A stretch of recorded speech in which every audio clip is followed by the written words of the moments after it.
Bien, entonces, ¿qué principales cosas, qué principales características debemos cumplir para hacer una exportación? Nosotros, cuando hacemos la exportación directa, hay puntos interesantes que debemos, por ejemplo, tener un departamento específico. Hay países que te obligan para hacer para importar un producto que tengas un punto fijo en el país. Por ejemplo, digamos que yo voy a exportar, yo me pongo una producción de chocolates, ¿sí? Y digo, yo no necesito que nadie me ayude a exportar, yo solito voy a tener mi cliente o logro contactar con alguien. No, vamos a hacerle el primer ejemplo. Yo solito digo voy a exportar este chocolate, ¿sí? Entonces, mi chocolate para poder exportarlo, para que Estados Unidos acepte que yo envíe el producto, debo tener allá un departamento, un espacio físico, un local arrendado y justo para poder distribuir mi producto. Entonces, ¿qué voy a tener que hacer? Voy a tener los recursos para tener que irme a Estados Unidos, para abrir mi local en Estados Unidos y para que desde ahí pueda vender mi producto yo mismo. Entonces, como les decía, las mismas situaciones que se dan en el mercado nacional, lo mismo que se da en vender los mismos chocolates en su propia ciudad, se van a dar los mismos problemas, porque en cambio tiene que ir allá a hacer la investigación del mercado, tiene que hacer la distribución, tiene que vender, tiene que hacer la desaduanización, sacar el producto de las aduanas y de paso también tiene que hacer el proceso de exportación, de mandar el producto. Entonces va a tener que hacer mucho trabajo individualmente. Entonces, cuando uno, principalmente lo que se recomienda, que cuando uno es pequeño productor, se vea y se busque las opciones de hacer una exportación indirecta. Es mucho más fácil, como les decía en el ejemplo anterior, ¿no es cierto? Yo entrego mi producto aquí a la empresa, ellos se encargan de tramitar, de enviar, de investigar, de ver si se vende y por último a mí me llega el cobro. Entonces, este negocio, aquí yo puedo incluso ver un negocio interesante, el que es, por ejemplo, ponerme una empresa exportadora que compra diferentes tipos de productos y tiene sus diferentes filiales en otros países y logra exportar. Hay muchas empresas aquí en el Ecuador que se dedican a hacer eso. Incluso ProEcuador se dedicó a ayudar a los pequeños productores a hacer este tipo de exportaciones, poniéndoles en contacto con compradores en el extranjero. Entonces, incluso, por ejemplo, hay una ayuda que te brinda todavía ProEcuador, que es presentas tus productos, ellos te ayudan a hacer un pequeño estudio de mercado, a conseguir clientes, y ha habido muchos que han logrado exportar sus productos con ProEcuador. Pero como les decía, el principal problema y que hay poca previsión en el país es el cálculo de cuánto de capacidades de producción y capacidades de venta. Si el producto comienza a crecer, nosotros debemos contar con el dinero suficiente para invertir y poder mantener el, el suministro de producto al cliente. Como les decía, el no cumplir con el cliente extranjero es muy fuerte. Muchas veces, por ejemplo, yo he tenido la oportunidad de conversar con personas que hacen exportación y trabajar con ellos también. Y uno de los casos, por ejemplo, aquí uno compra, vende, por ejemplo, yo le ofrezco mi producto al cliente que está digamos, digamos que yo les ofrezco, hago negocio con uno de ustedes, ¿ya? Supongamos no son mis estudiantes y conozco a alguno de ustedes y quiere comprarme qué sé yo, yo supongamos que hago licores, ¿ya? Y uno de ustedes se hace mi cliente y me piden que les haga el envío a San Lorenzo. Entonces la primera vez se llevan ustedes, la segunda igual, la tercera ya me piden que les mande y ya se hace cliente, ¿no es cierto? Muchas personas deben hacer eso y muchas personas trabajan así. Entonces, ¿qué pasa aquí? Que le mando o me dice, mándeme para el día miércoles. Total, me olvidé, no le mandé el miércoles, le mandé el jueves. Y le llamo, le digo, vea, no le alcancé a mandar hoy, ya se me llenó el día, lo que sea, cualquier excusa. Y no le mando el día miércoles, sino le mando el jueves. Eso en el comercio exterior no puede pasar, por ejemplo. Si yo le quedo mal a un ruso o a un gringo, te cancelan y no te pagan y no te vuelven a comprar más. Y aparte no te recomiendan nunca más para que seas un proveedor de ellos. ¿Sí? Ahí el proveedor, aquí los proveedores todavía creen que tienen el poder frente al cliente. En otros países ser proveedor es muy fuerte y muy valioso como empresa ser proveedor de alguien. Tienes que cumplir los tiempos, tienes que cumplir los plazos que te dan, porque si no, dejan de comprarte. Y es tan simple así, te dejan con una mala recomendación y te dejan de comprar. Bien, eso sería en cuanto a la las diferencias que tenemos entre la exportación indirecta y la exportación directa. No sé si está claro hasta aquí, tal vez alguna duda. ¿Alguien me ayuda con la diferencia? ¿Cuál es la principal diferencia entre exportación directa e indirecta?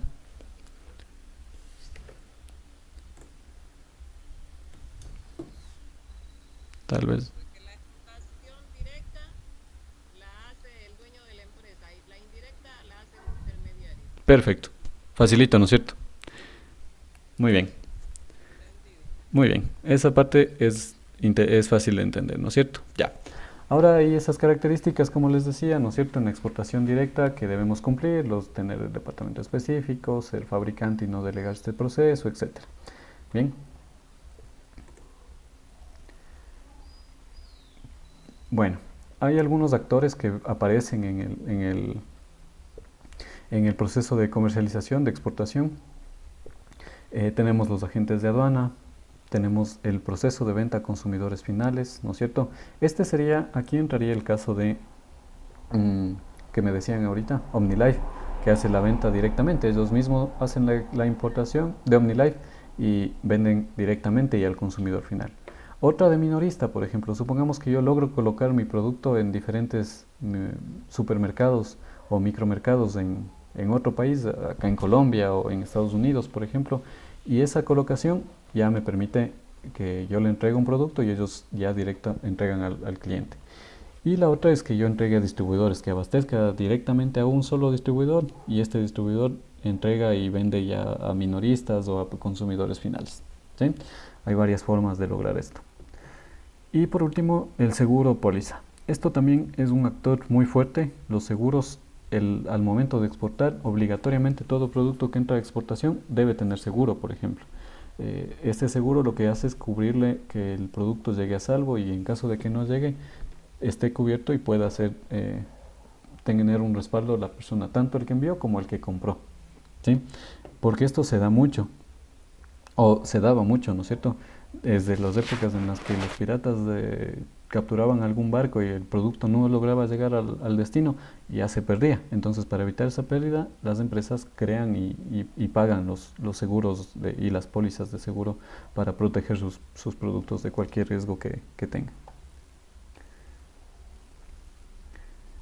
Bien, el flujo exportador, ¿no es cierto? Vamos a ver que más o menos aquí tomé este ejemplo que nos puede servir para analizar los pasos que debe seguir el exportador. Entonces, lo primero es que el exportador tiene un producto y un mercado definido. El exportador puede ser una persona natural o jurídica, una empresa constituida y es importante que tenga el RUC, ¿ya?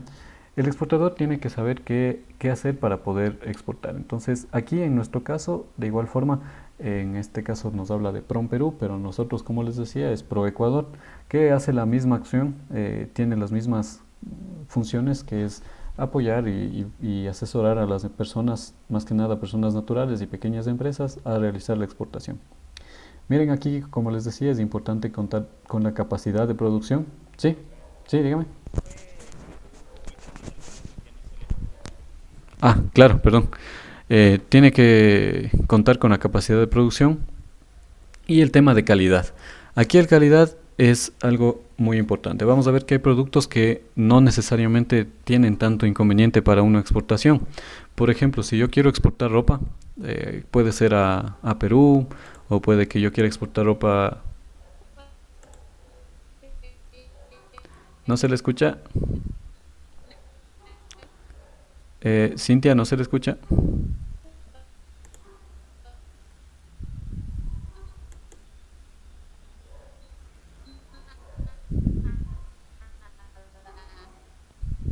Menos ahorita que está empezando a llover, no sé, un poquito.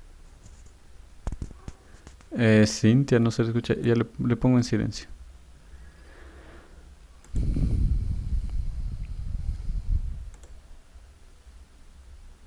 Ya, ahí sí, ¿me escuchan? Ya le reconecté. A ver, entonces, lo importante, ¿no? Capacidad de producción, calidad y cumplir con las certificaciones que exige el país al que voy a exportar.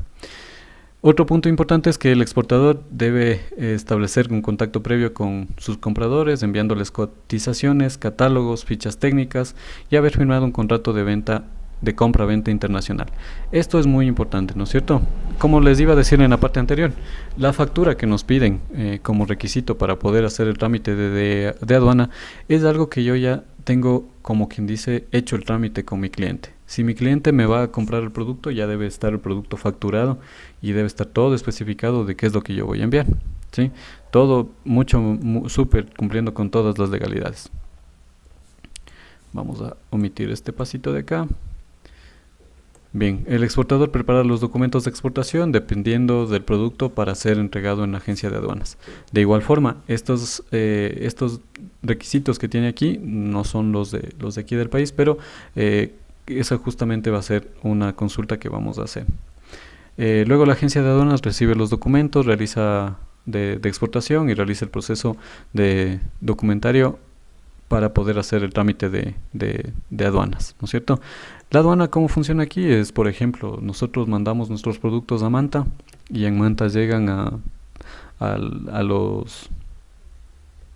las bodegas de la aduana y aquí en los almacenes aduaneros se revisan los análisis, los análisis de los documentos, que cumplan todos los trabajos, que estén con todos los datos bien llenos, que cuente con el seguro, que cuente con la documentación correspondiente.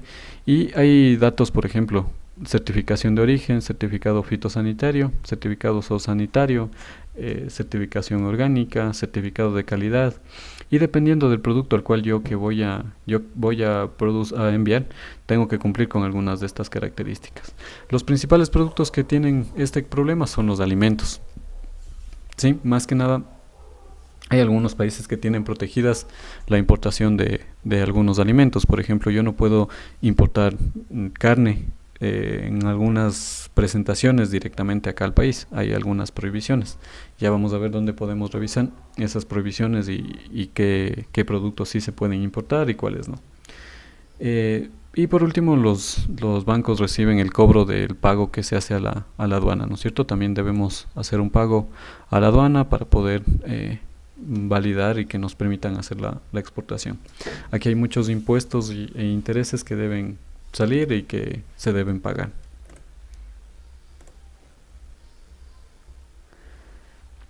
Bien, como habíamos visto, los canales de distribución. Esta parte es interesante. Vamos a ver que en la exportación directa, el canal de distribución tenemos por distribución propia, es decir, que el productor vende directamente en el país al cual va a exportar.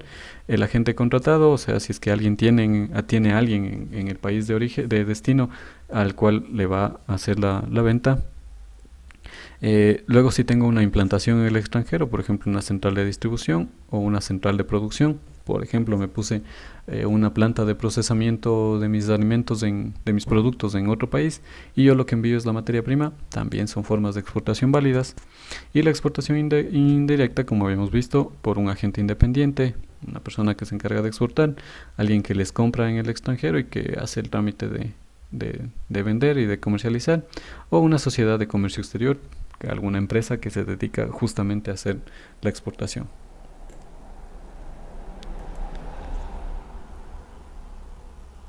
Bien, ¿qué ventajas encontramos en cada una de los puntos, ¿no es cierto?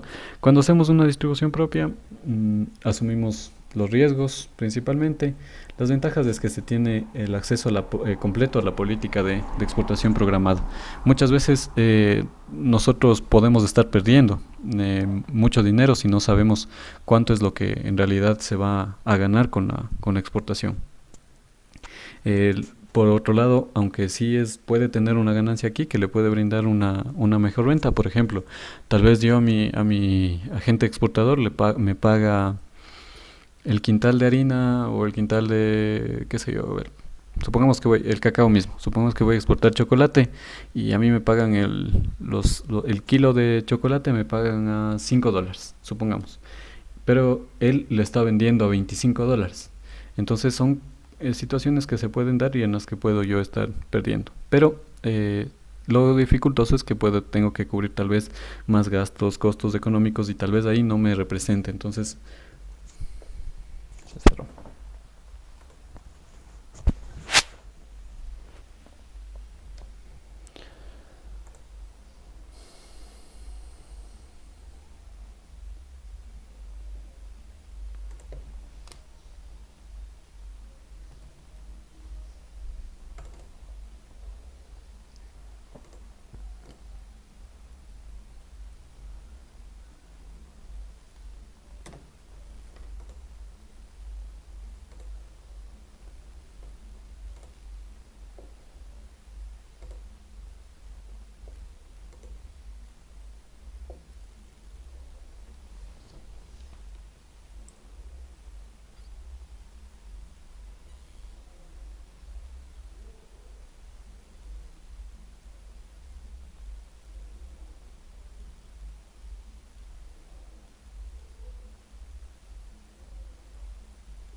Hola, hola, estamos ya.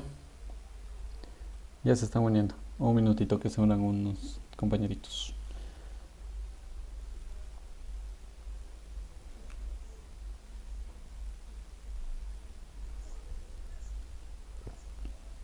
La verdad no sé, porque la mujer fue la que me dijo, a mí no me ha escrito él, que le había escrito que había amanecido con los síntomas, que estaba mal.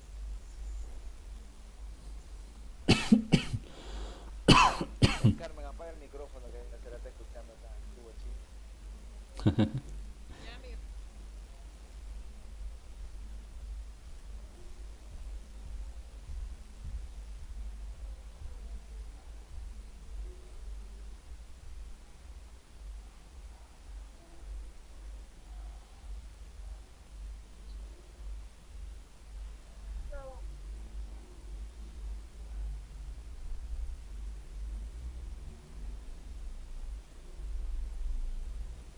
Hola, hola. Hola chicos, estamos ya. Ya faltan dos nomás que se unan. Ok.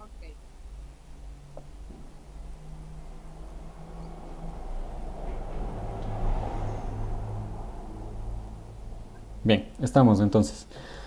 Entonces chicos, como les decía, hay algunas ventajas y desventajas que aquí en esta tablita van a encontrar. Les he puesto una descripción de cada una, en donde podemos ver las diferentes características, pero en general las ventajas ya las hemos hablado, ¿no es cierto? Y en el tema de las ventajas y desventajas de la exportación indirecta, más que nada es el tema de que puedo estar perdiendo el, la, más que nada es el tema que puedo estar perdiendo si en mi proceso de venta o podría ganar un poco más, pero el inconveniente es que me toca hacer todo el trámite y todos los procesos de venta y comercialización.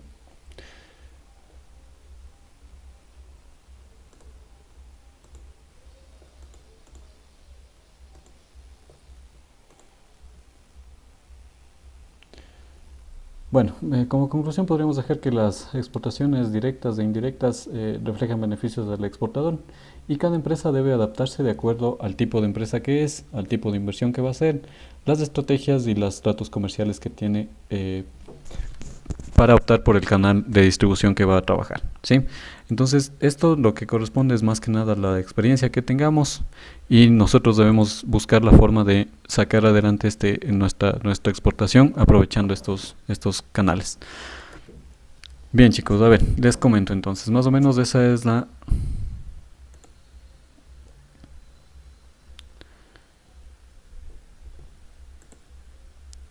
Bien, chicos, esa era la temática que íbamos a ver el día de hoy, ese era lo que íbamos a cubrir, el tema de exportación directa e indirecta. En cuanto a importación, tenemos que la importación en sí es realizar el trámite de importación, pero lo que pasa con la importación directa o indirecta simplemente es verlo desde el lado contrario, ¿no es cierto? En este caso estamos viendo la exportación como... A ver, ¿por dónde está? Veíamos que la exportación, ¿no es cierto?, habla de el hecho de sacar el producto, pero si yo estoy haciendo una importación directa, lo que quiere decir es que estoy comprándole directamente al productor, ¿sí? De hacer una compra directa a la persona que produce. Y aquí entran muchas empresas que en cambio se dedican a hacer esto de otra forma. Van a los países y compran directamente a los productores e importan los productos. Actualmente se está dando mucho esto, más que nada con los productos orgánicos, que hay empresas en algunos países que buscan solo productos orgánicos, por ejemplo, y en Sudamérica se está produciendo mucho orgánico. Entonces lo que buscan es directamente ir al productor, lo compran y ya lo importan. Ellos hacen todo el trámite y el proceso de importación. Y en el caso de la importación indirecta, lo que hablamos es que nosotros seríamos, en el caso de que queramos comprar, compramos a un intermediario. Ahora, ¿qué intermediarios hay? Y un intermediario muy fuerte y interesante que podemos ver para la compra del país más que exporta más en el mundo, ¿no es cierto?